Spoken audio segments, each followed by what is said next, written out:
Bapak Ibu sekalian, dari sini Musdalifah sudah dekat, kurang lebih 1 kiloan lagi ya.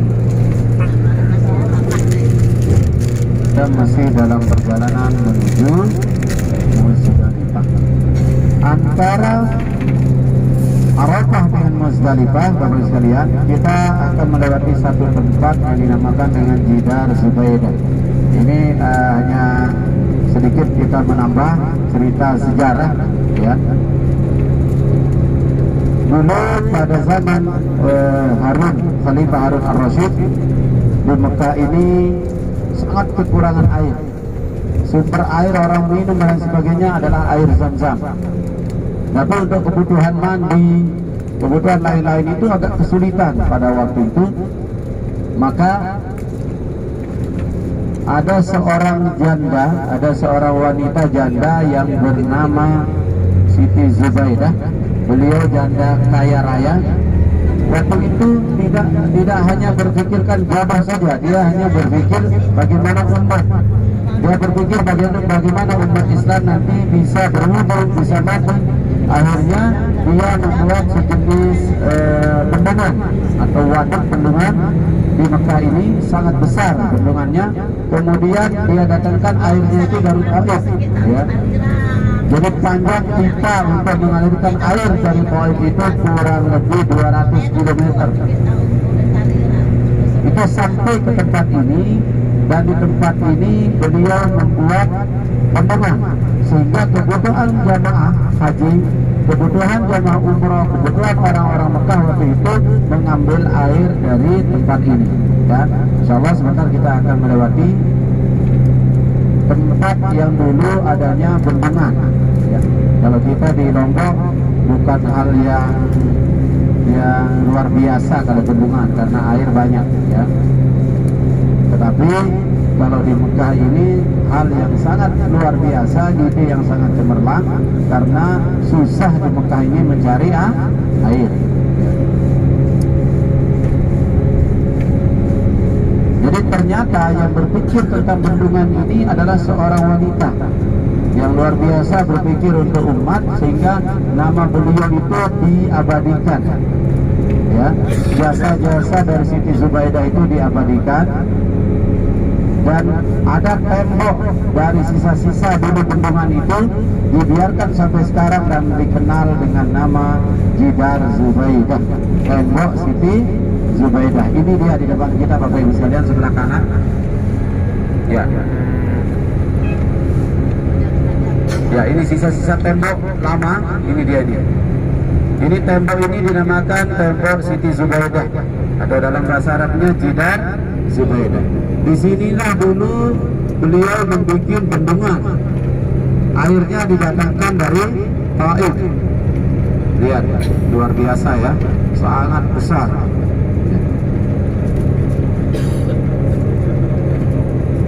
Nah, kalau sekarang sumber air orang mandi dan lain sebagainya sudah tidak di sini, tetapi pemerintah Saudi menyediakan air itu diambil dari laut, disulit ya dengan ilmu modern yang ada sekarang. Tapi ini dulu sekian tahun itu terpakai untuk kebutuhan air jamaah haji dan jamaah dan orang-orang penduduk Mekah. Dari sini. Oke, balik ke laptop tentang pelajaran haji kita, Bapak Ibu sekalian. Ini sebentar lagi kita akan sampai di Musdalifah.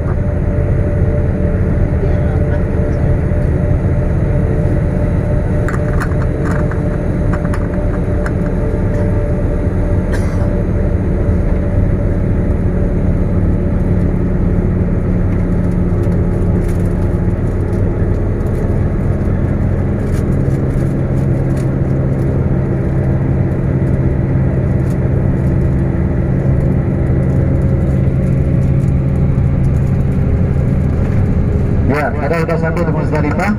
Ini Bapak Ibu ini tidur atau tidur?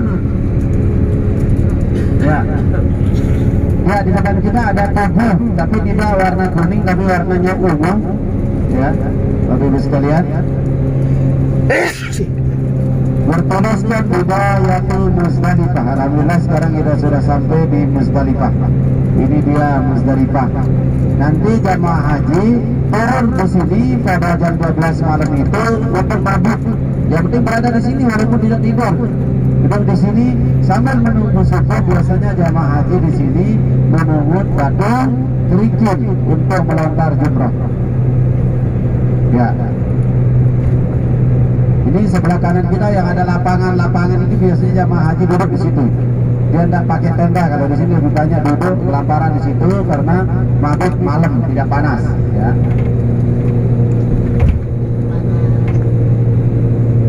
Di Muzdalifah ini Bapak Ibu sekalian ada satu masjid yang sangat terkenal yang dinamakan Masjid Masy'aril Haram. Masjid Masy'aril Haram. Ini dia masjidnya di depan kita sebelah kanan ini.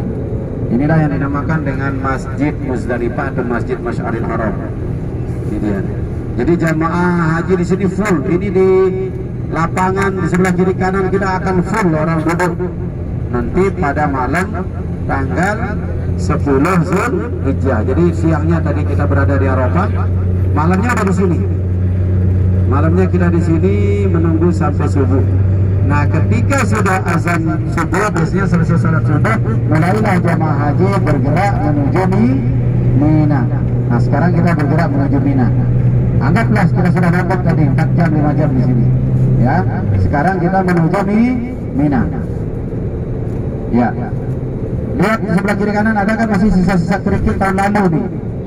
Nah, itu tempat-tempat jamaah mengut-mengut kerikil, banyak ditaruhin kerikil-kerikil di sebelah kiri kanan kita. Nanti jamaah akan mengut batu kerikil untuk dia menggunakan melontar jumrah. Oke Bapak sekalian, sekarang kita menuju Mina.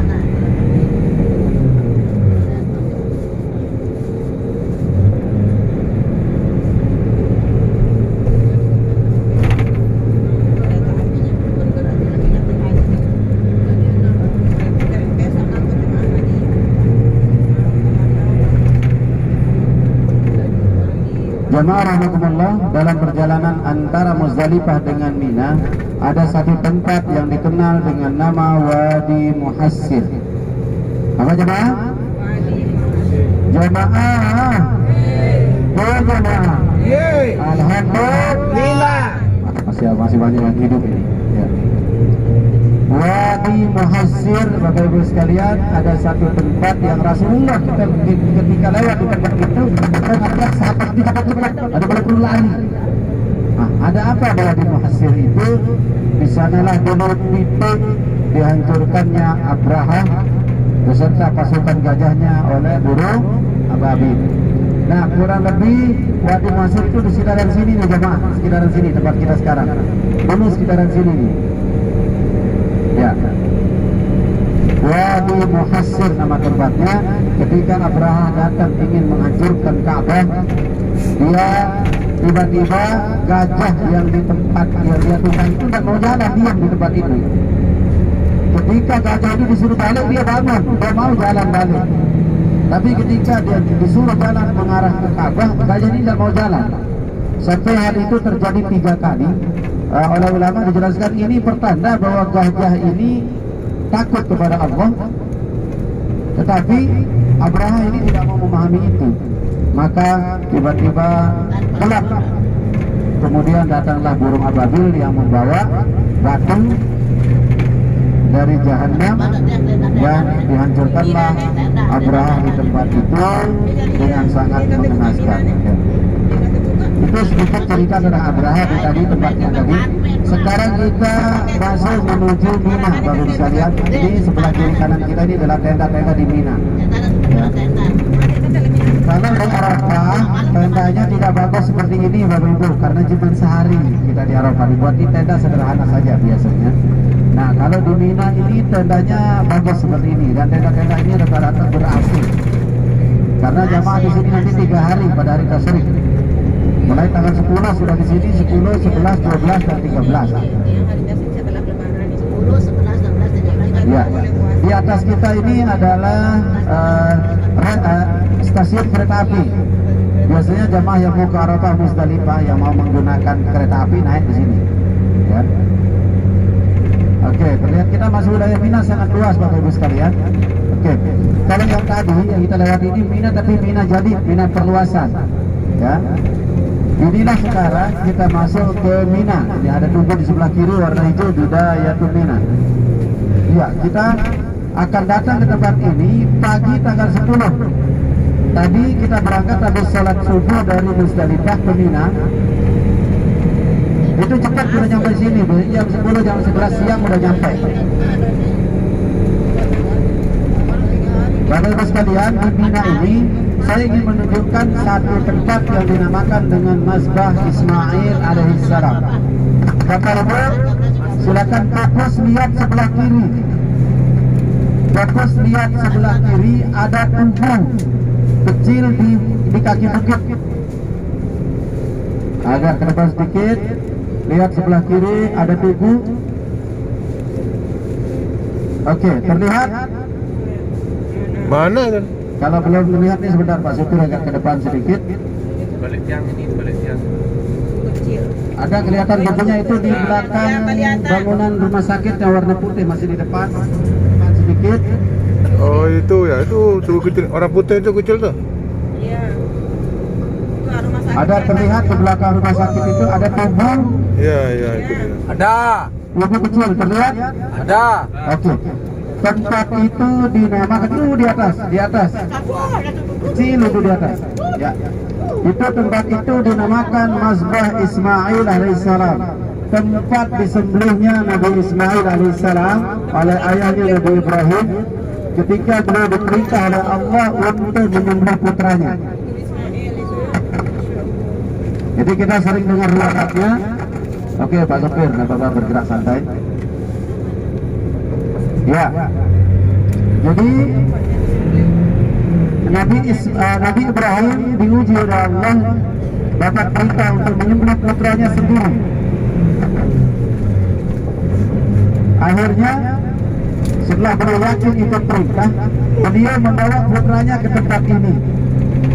Nah, dia jalan melalui Mekah, jalan ke tempat ini melalui di jalan dia digoda oleh setan, kemudian dilempar setan itu, maka tempat dia digoda itu, dilempar setan itu dibangun Jamarah, tempat melempar jumrah. Jadi melempar jumrah itu melempar setan. Nyambung ya? Tempat beliau membawa putranya itu ke tempat ini. Ya, ketika Nabi Ismail dengan sabar menerima perintah Allah dan menyuruh ayahnya untuk melaksanakan proses sembelih, Nabi Ibrahim sudah dengan pedangnya menggorok leher Nabi Ismail, tetapi tidak bisa terluka karena pertolongan Allah. Akhirnya datanglah malaikat Jibril membawa seekor kibas sebagai penggantinya. Maka sejak saat itulah disyariatkannya berkurban. Ini masih di wilayah Mina ya Bapak Ibu sekalian. Kita masih wilayah Mina. Ini lihat di kanan kita. Oke, ini masih di wilayah Mina semua. Luas sekali wilayah Mina. Jamaah kita banyak nginep di tempat ini. Oke, ini bis akan main jalur lintas. Bapak Ibu bisa lihat, siapkan kameranya, foto sebelah kanan, sebelah kiri. Ya. Jadi ini semua lihat, ini makan jamar ya. Ini adalah tenda-tenda, bisa dilihat ketika sudah naik. Ini masih perbaikan. Semua tenda-tenda untuk jamaah haji. Bapak Ibu bisa melihat sebelah kiri kanan kita. Inilah tenda-tenda jamaah haji. Itu gunanya kita ke sana itu ngambil batu. Ya. Terus di Mina kita nginep juga. Saya ingin meminta perhatian Bapak Ibu, lihat sebelah kiri. Lihat sebelah kiri yang ingin saya tunjukkan. Pertama ada masjid. Itu ada masjid sebelah kiri kita. Itu adalah Masjid Al-Khaif, masjid yang ada di Mina. Kemudian di depan masjid itu yang ada bulat-bulat, itu adalah tempat melempar jumrah. Itu ada sebelah kiri kita. Yang bulat-bulat ini adalah liftnya. Ingat yang ada kayak songkok warna putih, itu adalah tempat melempar jumrah. Yang ini adalah tempat jumrah yang terakhir. Sebelah sananya 1, 2, 3-nya paling dari sana 1, 2, 3 ke sini. Ya. Kalau yang bulat-bulat sebelah kanan ini adalah lift. perlu lapor juga. Ya. Oke, ini semua suasana di Mina pada hari ini. Kalau nanti pada tanggal 10, 11, 12 ramai padat dengan orang-orang Di atas. yang sedang melaksanakan haji. Tahun ini kurang lebih 1 juta orang yang akan melaksanakan haji di sini. Ya. Oke, Bapak Ibu sekalian, selanjutnya Hah? Ya Allah, kelihatan sih tanah itu nanti sama manusia. kita lepas keluar dari Mina ini akan melewati terowongan ini di depan kita yang dikenal dengan terowongan Mina. Yang kita masuk terowongan Mina. Ya, ini terowongan Mina, Bapak Ibu sekalian.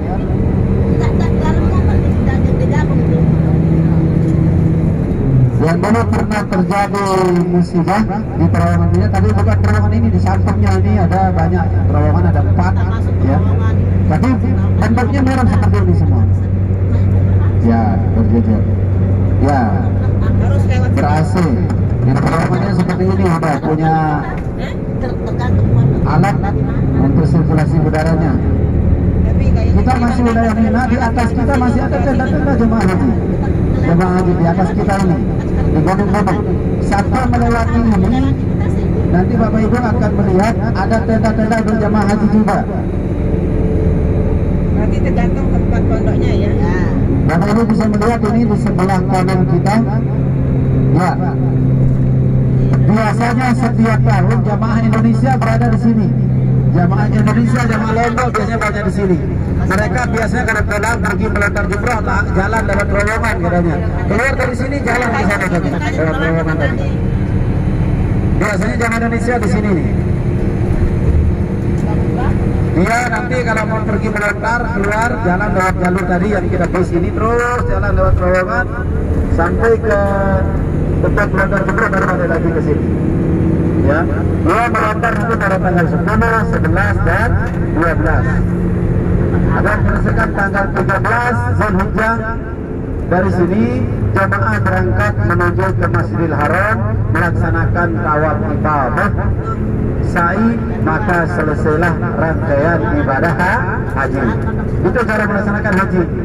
Ya, jadi dia menggunakan ihram dari hotel nanti, kemudian dia berniat haji menuju ke Arafah pada tanggal 9, malamnya berada di Muzdalifah, pagi sudah berada di Mina, tanggal 11 dia mabuk di sini di Mina, kemudian melontar, 12 juga seperti itu, 13 sudah bisa kembali ke Masjidil Haram untuk melaksanakan tawaf dan sa'i, maka selesailah rangkaian ibadah haji.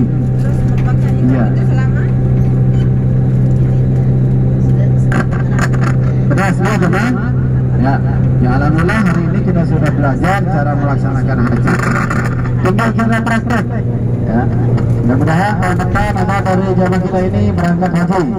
Amin. Ya. berhari-hari berarti. Ya, nanti cara melaksanakan haji tiap tahun yang pasti sama. Ya. Hanya mungkin warna tenda yang berubah atau bisnya yang berbeda.